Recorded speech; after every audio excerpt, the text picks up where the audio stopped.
यह कहानी श्री राम जन्मभूमि की है। इस कहानी का कोई एक आदमी नायक नहीं हो सकता है, क्योंकि अनगिनत आदमियों ने इस भूमि के लिए बलिदान दिया है। भगवान श्री राम के जल समाधि लेने के पश्चात अयोध्या कुछ काल के लिए उजाड़ सी हो गई थी, लेकिन उनकी जन्मभूमि पर बना महल वैसे के वैसा ही था। भगवान श्री राम के पुत्र कुश ने एक बार पूर्ण राजधानी अयोध्या का पुनर्निर्माण कराया। इस निर्माण के बाद सूर्यवंश की अगली 44 पीढ़ी तक इसका अस्तित्व आखिरी राजा बृहदल तक अपने चरम पर रहा। कौशल राज बृहदल की मृत्यु महाभारत युद्ध में अभिमन्यु के हाथों हुई थी। महाभारत युद्ध के बाद अयोध्या उजाड़ सी हो गई थी। लगभग 100 वर्ष ईसा पूर्व उज्जैन के चक्रवर्ती सम्राट विक्रमादित्य एक दिन आखेट करते करते अयोध्या पहुंच गए। सम्राट विक्रमादित्य को यह भूमि अद्भुत दिखाई दी। तब उन्होंने खोज प्रारंभ की। पास के संतों व योगी की कृपा से उन्हें झात हुआ कि यह श्री राम की अवध भूमि है। उन संतों के निर्देश से सम्राट ने यहाँ एक भव्य मंदिर के साथ साथ कूप महल बनवाए। इसके बाद समय समय पर राजाओं ने इस भव्य मंदिर की देखरेख की। उन्हीं में से एक शुंग वंश के प्रथम शासक पुष्यमित्र शुंग ने भी मंदिर का जीर्णोद्धार करवाया था। यह मंदिर इतना भव्य था कि गुप्त वंशीय शासक चंद्रगुप्त मौर्य के कवि महाकवि कालिदास ने इसका उल्लेख रघुवंश महाकाव्य में भी किया है। कालांतर में 5वीं शताब्दी में चीनी भिक्षु फाहियान व 7वीं शताब्दी में हीन सांग ने भी अपनी अपनी यात्राओं के उल्लेख में इस मंदिर की भव्यता का वर्णन किया है। 11वीं शताब्दी के अंत में कन्नौज की गद्दी पर राजा जयचंद बैठा, जिसने मंदिर पर सम्राट विक्रमादित्य के प्रशस्त्र शिलालेख को उखाड़कर अपना नाम लिखवा दिया। चंद्रावार के युद्ध में जयचंद का भी अंत हो गया। इसके बाद भारतवर्ष पर गुलाम वंश का कब्जा हो गया तथा आक्रांताओं के आक्रमण काशी, मथुरा, अयोध्या आदि नगरों पर हुए। इन नगरों में लूटपाट की और पुजारी की हत्या कर मूर्तियां तोड़ने का कर्मचारी रहा, लेकिन वह 14वीं शताब्दी तक राम मंदिर को तोड़ने में असफल रहे। अंततः 1528 में इस भव्य मंदिर को बाबर के सिपा सालार मीर बाकी ने तोड़कर 3 गुंबदों वाली बाबरी मस्जिद का निर्माण कराया। राम जन्मभूमि पर बाबर के आक्रमण के समय सिद्ध महात्मा श्यामानंद जी महाराज का राम जन्मभूमि के मंदिर पर अधिकार था। उन्होंने इस मंदिर को बचाने के लिए बाबर की सेना से युद्ध लड़ा। कहा जाता है कि यह युद्ध कई दिनों तक चला, लेकिन अंत में हजारों वीर सैनिक शहीद हो गए। कहा जाता है कि 1 लाख हिंदुओं की लाशें इस युद्ध में गिरी थी। उसके बाद अयोध्या से 6 मील की दूरी पर सनेतु नाम के एक गांव के पंडित देवादिन पांडे ने आसपास के गांव के लोगों को एकत्र करके फिर से युद्ध शुरू किया, लेकिन इस युद्ध में पंडित सहित कई हजारों हिंदू शहीद हो गए और बाबर की सेना एक बार फिर जीत गई। पंडित की मृत्यु के 15 दिन के बाद महाराजा रणविजय सिंह हजारों सैनिकों के साथ आमिर बाकी की विशाल और शास्त्रों से सुसज्जित सेना से राम मंदिर को मुक्त कराने के लिए आक्रमण किए, लेकिन महाराज इस युद्ध में वीरगति हो गए। कहा जाता है कि महाराजा रणविजय सिंह की वीर गति के बाद उनकी पत्नी रानी जयराज कुमारी हंसवर राम जन्मभूमि की रक्षा के लिए 3000 नारियों की सेना लेकर जन्मभूमि पर हमला करती हैं और यह युद्ध हुमायूं के समय तक जारी रहा। रानी जयराज कुमारी के नेतृत्व में सन्यासियों की सेना बनाई गई, लेकिन इस युद्ध में रानी जयराज कुमारी लड़ते हुए शहीद हो गई और फिर इस जन्मभूमि पर एक बार फिर मुगलों का अधिकार हो गया। राम जन्मभूमि पर हिंदू अपने अधिकार के लिए अकबर के शासनकाल तक युद्ध करते रहे, लेकिन अकबर के काल में शाही सेना हर दिन इस युद्ध से कमजोर हो रही थी, जिसके बाद अकबर ने बीरबल और टोडरमल के कहने पर एक कूटनीति बनाई, जिसके अंतर्गत उसने अयोध्या जन्मभूमि पर एक चबूतरे पर 3 फीट का एक छोटा सा मंदिर बनवा दिया। उसके बाद राम जन्मभूमि पर कुछ समय के लिए रक्त नहीं बहा और यह क्रम शाहजहां के समय तक चला, लेकिन औरंगजेब के काल में 10 बार अयोध्या में मंदिरों को तोड़ने का अभियान चलाकर अयोध्या के सभी प्रमुख मंदिर और उसकी मूर्तियों को उसने तोड़ डाला। नवाब वाजिद अली शाह के समय में हिंदू समर्थकों ने एक बार फिर राम जन्मभूमि की रक्षा के लिए आक्रमण किया।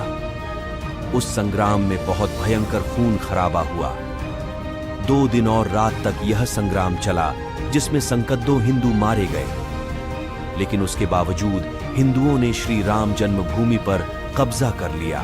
इस आरोप के बाद हिंदुओं और मुसलमान के बीच भारी हिंसा हुई, जिसके बाद 1857 की क्रांति में बाबा रामचरण दास ने एक मौलवी आमिर अली के साथ राम जन्मभूमि के उद्धार का प्रयास किया।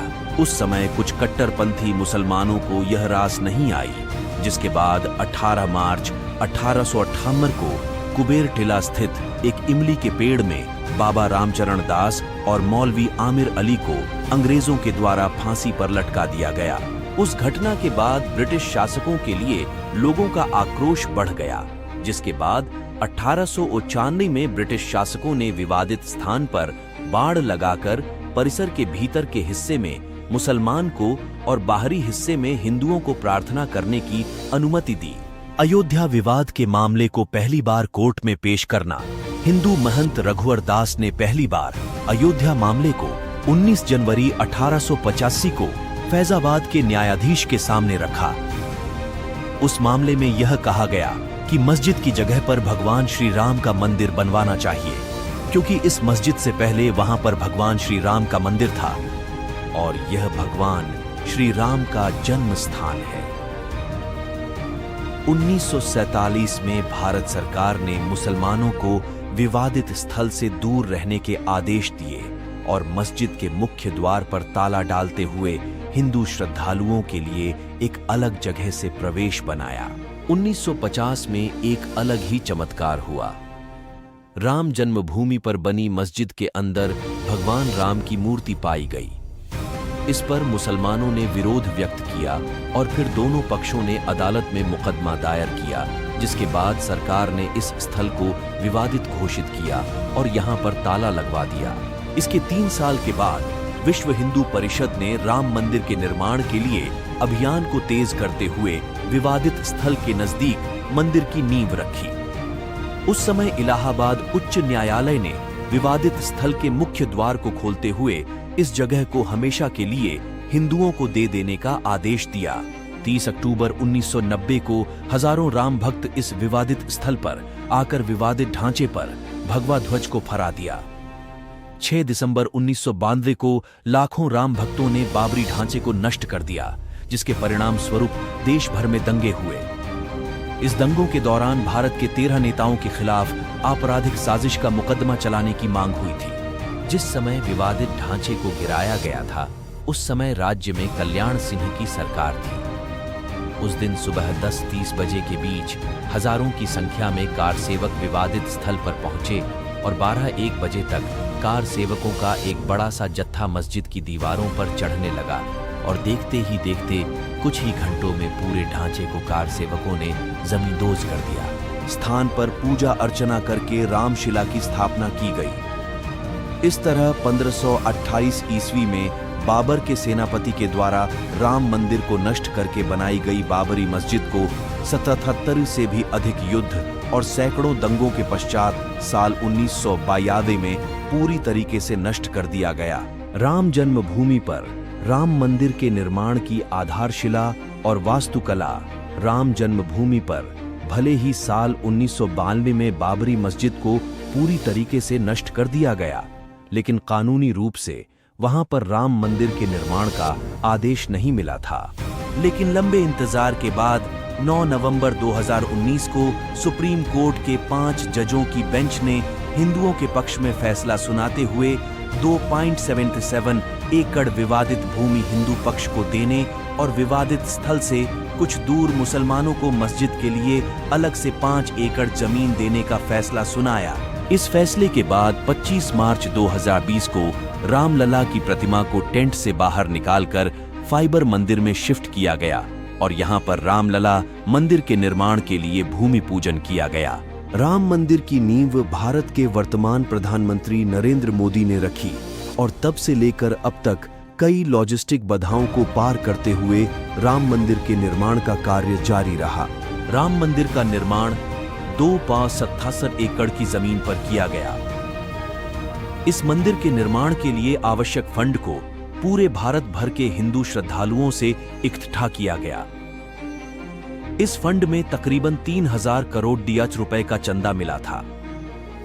मंदिर के निर्माण में राजस्थान के भरतपुर से पत्थर मंगवाए गए।